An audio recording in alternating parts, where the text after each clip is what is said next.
Bonjour tout le monde, j'espère que vous passez une belle journée. Bienvenue à Je m'oriente en live avec Jeunes Explos. Je m'appelle Thomas Bourgault, animateur, journaliste à la radio, à la télévision et très content de l'être aussi pour Jeunes Explos, deuxième année de suite. Cette semaine, c'est thématique géomatique et un gros merci à notre partenaire qui est Cégep Limoilou. C'est grâce à nos partenariats qu'on organise de belles rencontres avec des experts. Donc, on aide les jeunes à s'orienter dans leur choix de carrière, on leur donne des informations. C'est pour ça qu'aujourd'hui, on a invité Germain Lévesque, technicien en géomatique.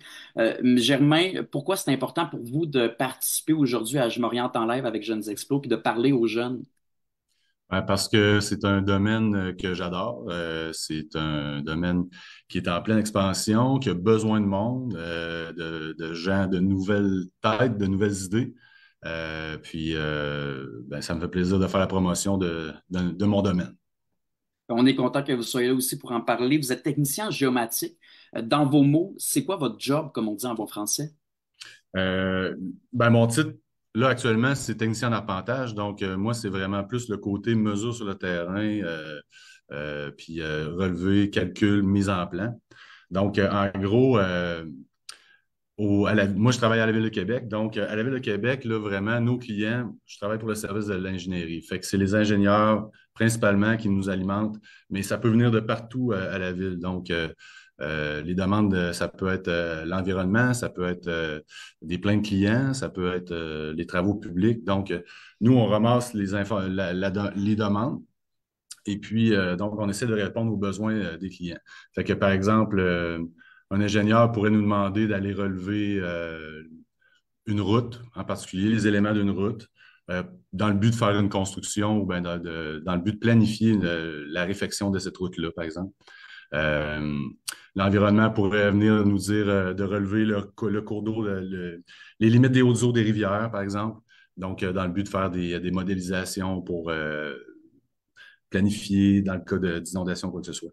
Donc, c'est vraiment un domaine très, très, très large. Ben, en fait, nous autres, on répond à plein de domaines, à plein d'informations. C'est de donner de la donnée juste, précise sur le terrain. Donc, c'est ce qu'on fait en gros, là. Donc, s'il y en a qui ont des questions pour Germain Lévesque à propos de justement ce domaine-là, la géomatique, qui est quand même assez large, je vous invite à les poser en commentaire dans la conversation. Moi, je fais le relais, puis sinon, c'est en rediffusion, donc c'est pas perdu. Vous pouvez l'envoyer à des amis, des gens que vous connaissez qui sont intéressés par ce domaine-ci, la géomatique. Germain, de quels outils vous vous servez là, dans votre semaine de travail régulièrement? Là, je vois à côté de vous, il y a, je sais pas, ça a l'air d'une caméra, moi qui ne connais pas ça, mais Ouais. vous servez de quels outils dans votre quotidien? Ben, nous, c'est des instruments de mesure, donc ça va être assez varié. On en a plusieurs. Les plus connus, peut-être que vous allez remarquer, des gens qui ont l'impression de regarder dans une caméra sur le bord du chemin. Ça s'appelle une station totale.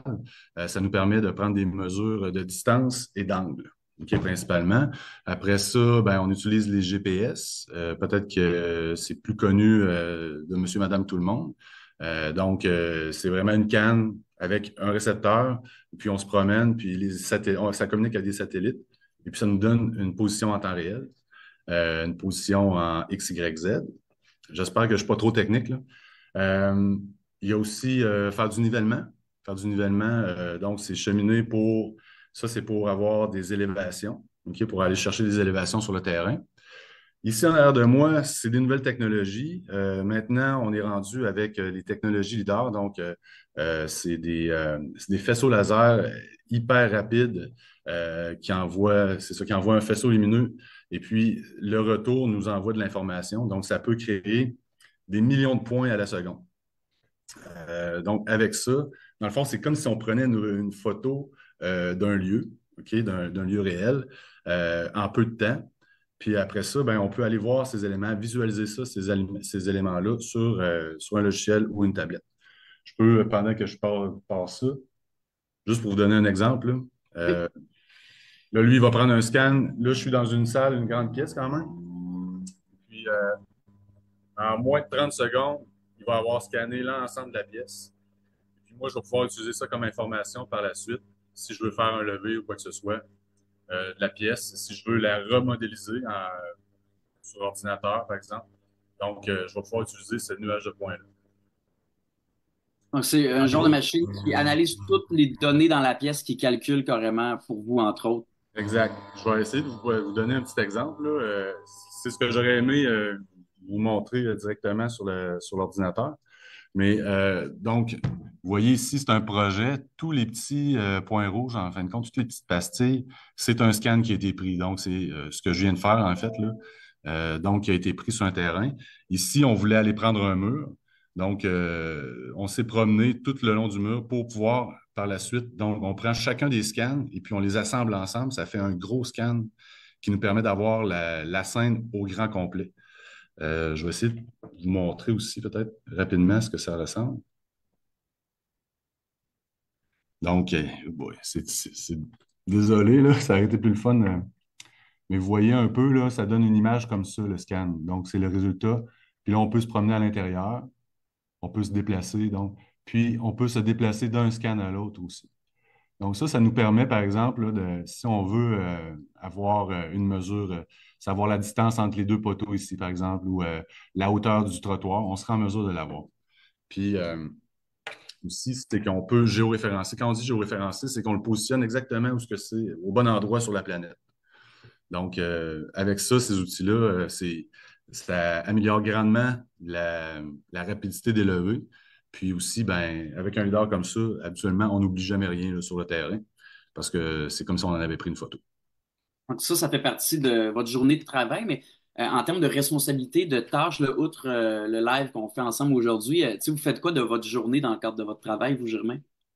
Moi, je suis beaucoup, bon, c'est sûr qu'à mon niveau, il y a la gestion des équipes. Donc, on regarde un peu c'est quoi qu'on a comme travail à faire, c'est quoi les urgences le matin, puis on distribue le travail terrain, les levées qui ont à être effectuées dans les différentes équipes. Par la suite, moi, souvent, principalement, ce que je fais, c'est que je récupère ce qui a été relevé sur le terrain. Je fais l'analyse, je calcule, je regarde si les données sont bonnes, s'ils sont précises.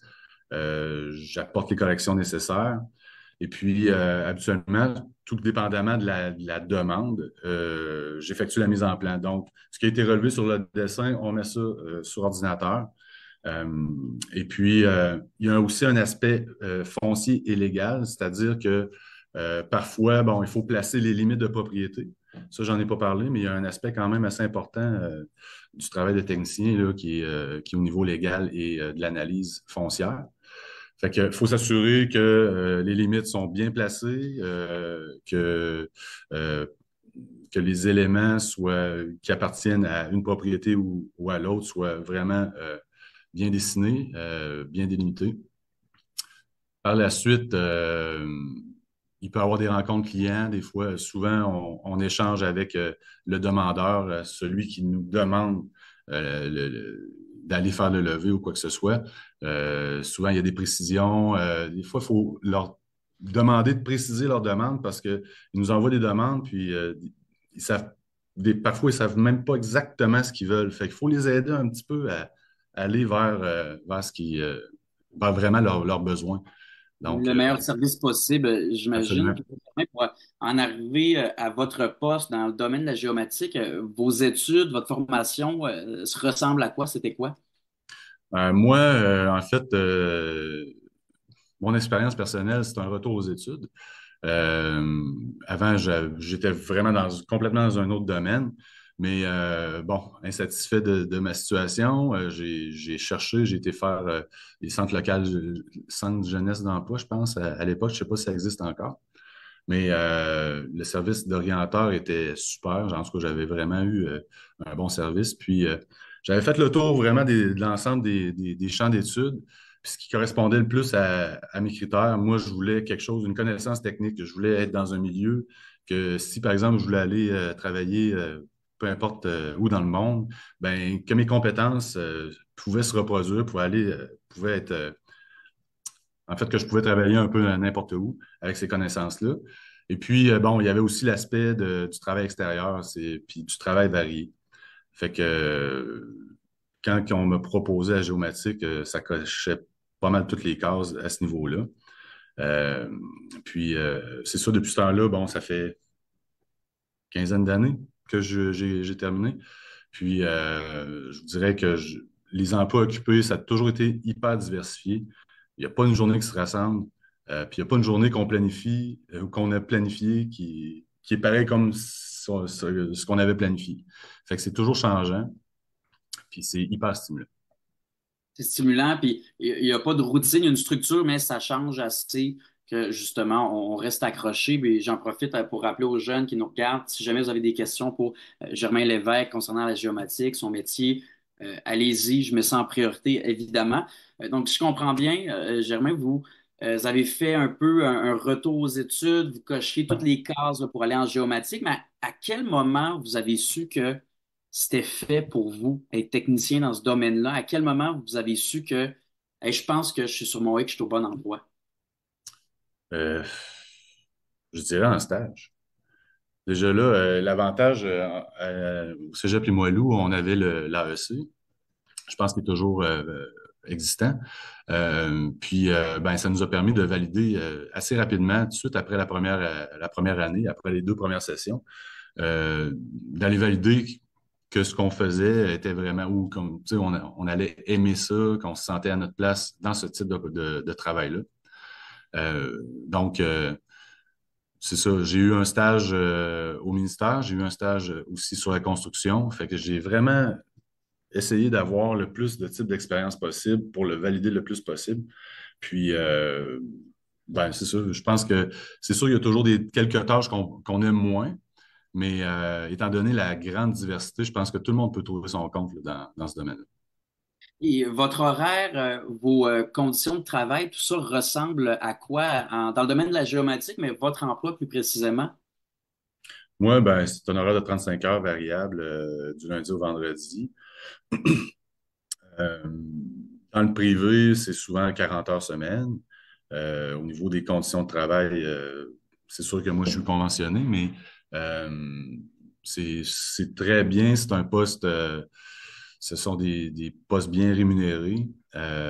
Puis, comme je disais, là, au niveau des demandes d'emploi, je pense que le taux de placement doit être de 100%. Je m'imagine mal. Ouais. Je m'imagine mal quelqu'un qui sort, en tout cas en date d'aujourd'hui, qui sort de son deck en géomatique puis qui a vraiment de la difficulté à se trouver un emploi. Ça, c'est toujours bon à entendre, surtout d'un professionnel. Puis justement, on a une question ici. C'est quoi les études pour devenir géomaticien? Parce que vous, Germain, vous avez mentionné, vous avez fait comme un retour aux études, vous cochez toutes les cases, là, vous avez fait en sorte que votre profil était vraiment le profil type finalement. Mais Exact. grosso modo, c'est quoi les différents secteurs de travail puis les différentes études aussi pour devenir un professionnel de la géomatique? OK. Euh, Tout dépendamment de ce qu'on veut faire. Si on est quelqu'un qui se plaît vraiment plus à travailler qu'à l'extérieur, il y a le DEP qui existe toujours en termes comme en arpentage, donc DEP d'arpentage. Ces gens-là vont être amenés, c'est ça, à faire du travail terrain presque exclusivement. Puis, c'est aussi recherché au niveau de la construction. Euh, Par la suite, il y a la technique en géomatique qui se donne principalement à Limoilou et à Annecy dans la région de Montréal. Donc là, il y a deux voies de spécialisation. Il y a le côté géodésie et arpentage, ce que j'ai fait.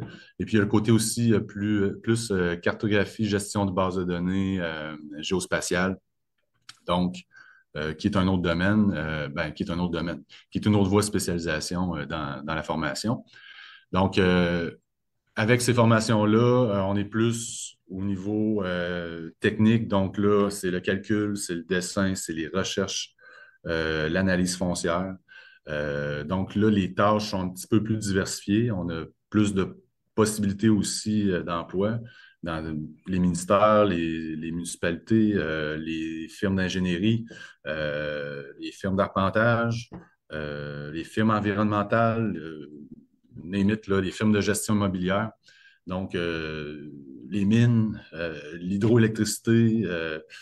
Donc, C'est un domaine qui est quand même vraiment vaste aussi. Il y a plusieurs secteurs, plusieurs branches. Puis c'est intéressant aussi de savoir qu'on peut faire autant un DEP qui, c'est plusieurs mois, mais d'après moi, je pense qu'en général, c'est moins d'un an environ. Ça peut changer dans ce cas-ci, environ un j'imagine. an, oui. Les techniques, on peut aller au cégep. Il y a l'université aussi, jusqu'à l'université Laval Université. notamment. ils ont Si on veut devenir arpenteur géomètre, donc l'Université Laval, au niveau aussi plus informatique, développer les concepts en référence puis en géospatial, on appelle ça des géomaticiens. Donc, si on est passionné de la géographie puis de l'informatique, puis on aime pousser un petit peu plus, ça va être des domaines hyper motivants. Et vous mentionnez plus tôt, Germain, que vous aviez le profil idéal pour aller en géomatique. Cette semaine, je parlais à d'autres experts du domaine qui me disaient, peu importe un peu qui on est, nos valeurs, on peut performer puis être bien en géomatique aussi. Donc, il y a de la place pour tout le monde. Mais je veux savoir, d'après vous, en tant que professionnel de ce domaine-là, de la sphère de la géomatique, c'est quoi les qualités que l'on devrait essayer de développer en tant que jeune pour justement performer, mais surtout être bien dans ce domaine-ci? C'est quoi les qualités à développer puis à travailler le plus possible selon vous? Euh, un goût pour la rigueur quand même, parce que ou le travail bien fait. Parce que c'est un domaine où on travaille avec la précision, on travaille avec les chiffres, les gens travaillent avec avec l'information qu'on leur donne. Donc, il faut s'assurer que ce qu'on fait est fait comme il faut et de qualité. Fait que la rigueur, c'est un bon outil. La curiosité, l'ouverture, parce que justement, on est un service, hein, la géomatique, souvent, ça se présente comme une aide à un autre domaine. Donc, comme moi, ici, je suis à l'ingénierie, donc je supporte les activités de l'ingénierie, je leur apporte de l'information, je leur apporte des données qui leur permettent d'avancer dans leur projet. C'est comme ça qu'il faut voir ça. Fait que la curiosité, c'est-à-dire on peut aimer la géomatique, mais il faut s'intéresser au domaine dans lequel on travaille. Donc, si on travaille en environnement, on apporte de la donnée, mais c'est dans un domaine particulier. Donc, c'est ça, d'avoir la curiosité, l'ouverture et la rigueur.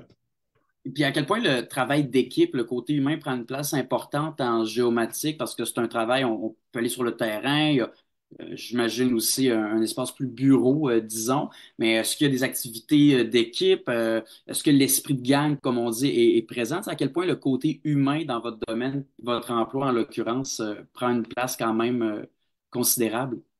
Absolument. Considérable, oui, je pense qu'on a à échanger à tous les jours. Quand même bien qu'on fait une portion de tâches qui est individuelle, on a toujours à échanger, on a toujours à se valider. Puis vu que chaque jour n'est jamais le même, puis que les tâches, même si on fait un peu la même chose, les cas sont toujours différents. Fait que ça suscite toujours des questionnements à chaque fois.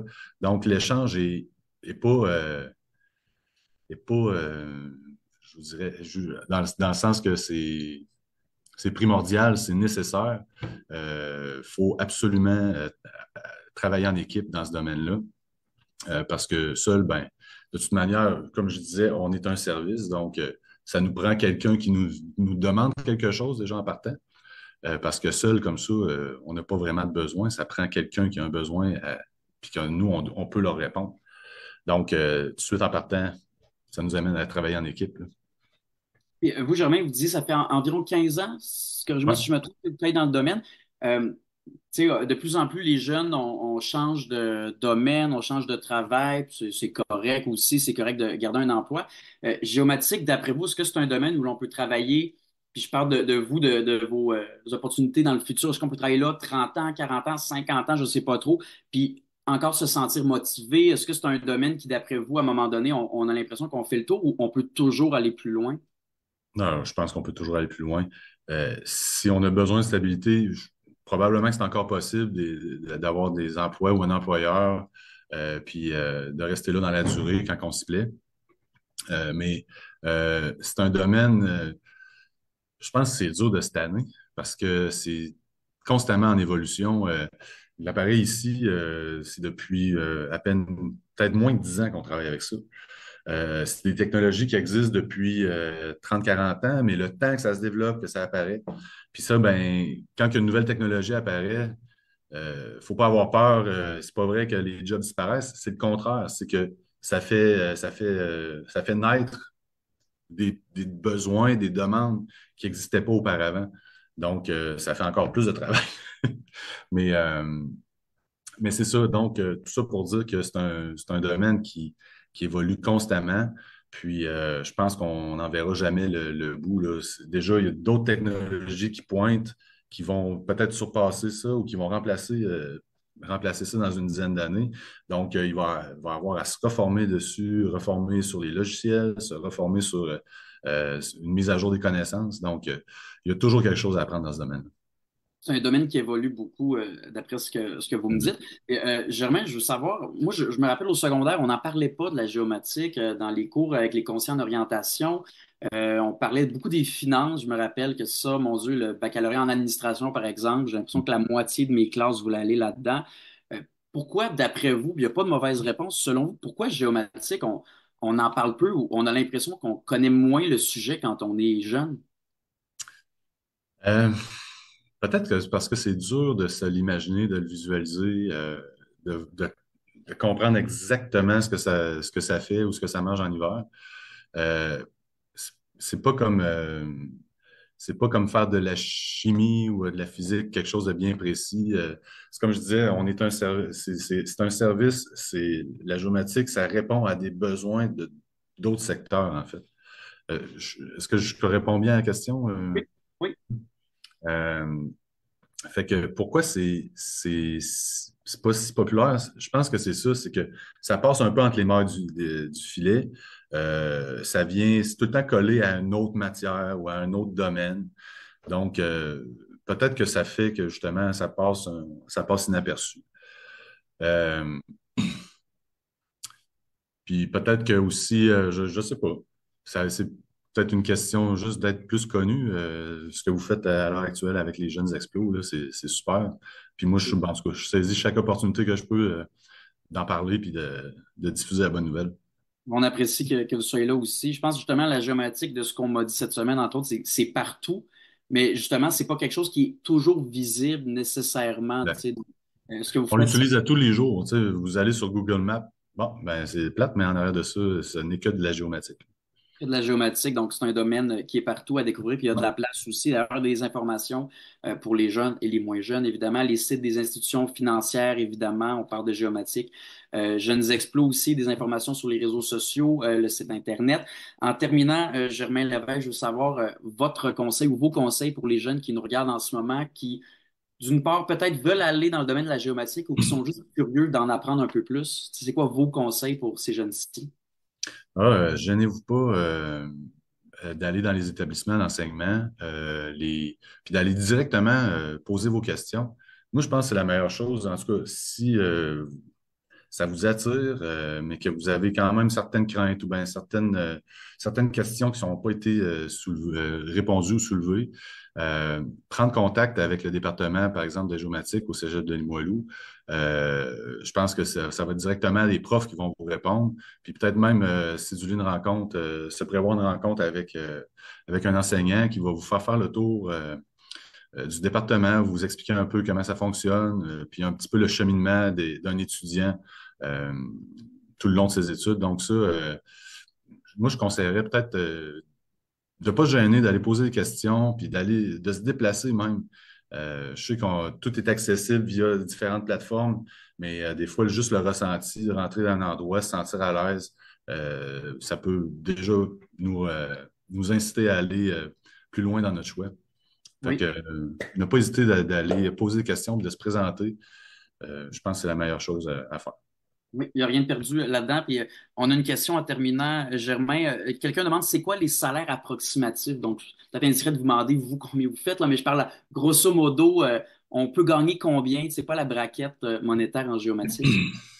Euh, Là, je vais y aller peut-être dans les emplois syndiqués. Je dirais, ça peut partir à 40 000, 45 000. Là, je vous dis des chiffres comme ça, sous toute réserve.